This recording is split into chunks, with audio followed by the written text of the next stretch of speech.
Dans notre milieu familial, évidemment, mon père essayait de ne pas créer d'interdits, de ne pas nous empêcher de connaître tout ce qui nous entourait, ce qui illustre bien un peu sa façon de penser à tous les niveaux, surtout quand on était toute petite. C'était quand un enfant arrive près d'une source de chaleur, je ne vais pas la déstabiliser en lui disant « Attention, tu vas te brûler !» mais bien voici le four, il dégage de la chaleur. Et donc, en effet, on arrivait et « Oh!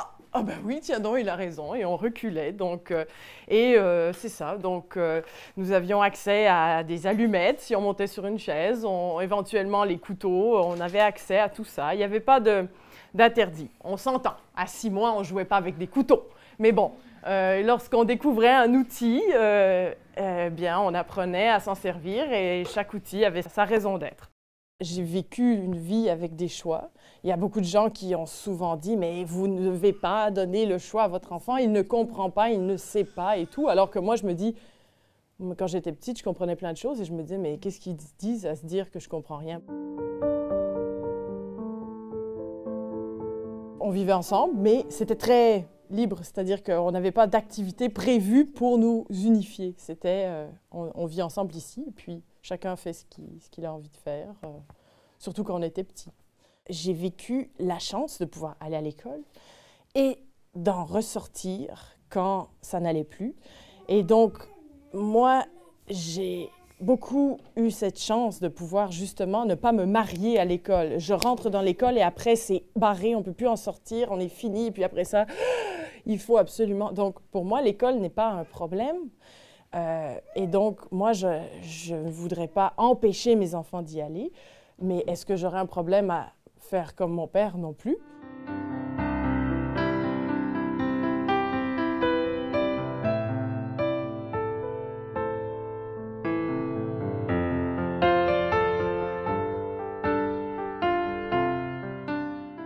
Je rencontrais des copains des fois en marchant, en allant chez mon ami, puis t'as vraiment quitté l'école? Puis c'était un petit garçon qui était dans ma classe, il dit on veut juste savoir comment tu vas, puis tout. Puis ben ça va bien, je m'en vais chez mon ami, bye. Et justement, chez mon ami, il y avait le grand frère qui m'attendait et qui me dit je sais pas si tu le sais, là, mais décrocher en première année, là, c'est pas winner dans la vie. Hein? Ça veut dire que toi, là, je sais pas si tu le sais, là, mais t'auras rien dans la vie, t'auras pas de job, t'auras rien. Mais moi, là, je vais avoir des diplômes, puis moi, je vais avoir mon secondaire 5, là. Mais toi, là, tu vas te pogner le beigne toute ta vie. Ah oui, quand même. Papa? À quel âge? 6 ans. Alors, je suis allée voir mon papa et je dis... écoute, je sais pas si j'ai bien fait de quitter l'école parce qu'apparemment je ne ferai rien de ma vie et c'est assez dramatique et ouais, je sais plus trop. Il m'a dit ça. Oui, bon, on verra, hein, on verra, la vie peut nous surprendre. Et c'est vrai que quelques années plus tard, quand même, j'avais beaucoup d'activités. Je gérais un magasin, je gardais des enfants en France et puis après, on me sollicitait pour illustrer des livres, j'avais pas le temps et tout. Et puis, je l'ai recroisé, lui, et puis, à ce moment-là, il était plutôt sans emploi. Donc, je me suis dit, bah, comme quoi, qu'en effet, la vie peut nous surprendre.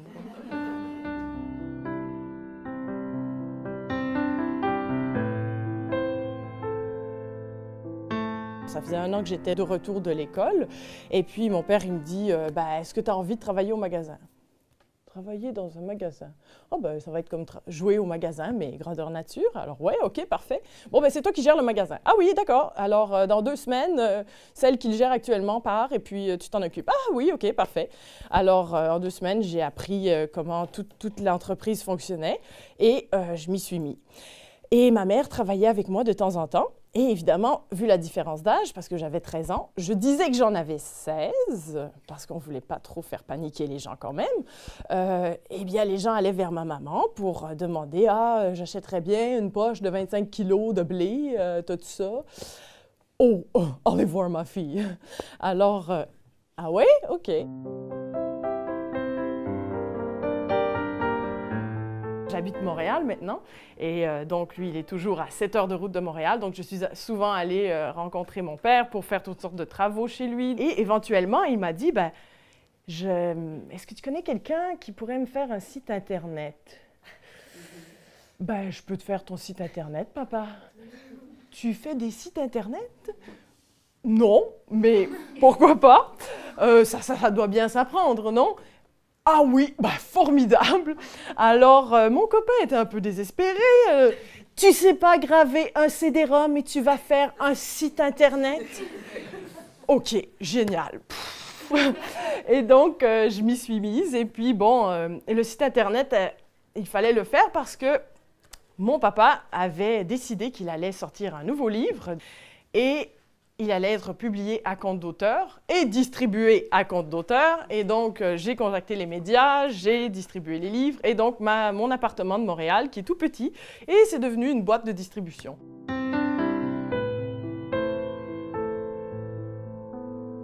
Dans notre cas, ça n'a pas besoin d'être du tout le cas de tous ceux qui font la non-scolarisation, pas du tout. Mais il y avait du travail et nous faisions partie de toutes ces tâches, de toutes les choses, nous en faisions partie. Et puis ensuite, moi, personnellement, pour moi, ce que mon père m'avait donné, c'était l'ouverture au monde et ne pas douter de moi. Et donc pouvoir découvrir le monde à la mesure de, de mon envie, même pas de mon ambition, parce que moi je ne parle pas d'ambition à ce moment-là, c'est juste la découverte en fait. Et donc, moi la dernière chose que j'avais envie de faire, c'est de me dire, ah ben parce que mon papa, il vit selon ces principes-là oui, en effet, chez nous, il y avait 7 différentes poubelles. Chaque chose avait son endroit où on le jetait. Mon père a ce qu'on appelle au Québec une bécosse, donc une toilette sèche et tout. Et puis, c'est sûr que c'était tout un environnement comme ça. Mais pour moi, cet environnement-là, je le connaissais et j'y étais bien. Mais pour moi, ce n'était qu'une partie de la vie que j'avais envie de mener. Et je ne voulais pas que son mode de vie à lui, qui était parfait et sain pour lui, devienne un dogme selon lequel j'allais vivre ma propre vie, tout simplement.